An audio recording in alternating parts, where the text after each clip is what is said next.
During the 60s, hundreds of tower blocks sprang up all over London, a cheap, fast answer to housing shortages. Almost as quickly as they appeared, though, they went out of favour, considered ugly, even dangerous. But now there's a new breed of high-rise, or rather a variation on a theme. Because until a couple of years ago, this futuristic structure off the Edgware Road looked more like this.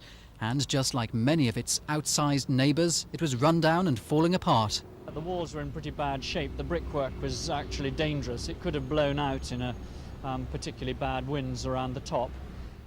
So Peter Bell designs the revolutionary new shell that now surrounds the structure. Insulation on the inside, aluminium panels forming a skin over the top.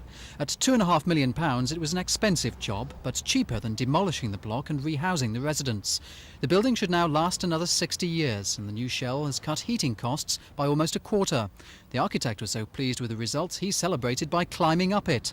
For the last year, they've been keeping a close eye on the building to check for teething problems. Now it's up to Westminster Council to decide whether this space-age style should be adopted elsewhere.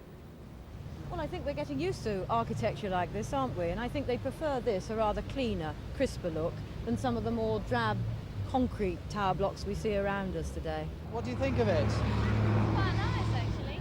It's better than it used to be. Yeah. What's it like to live in? It's fine because, you know what I mean, like the double glazing windows and that, so it keeps the heat in. Well, we get the warmth. Before it used to all go out the window.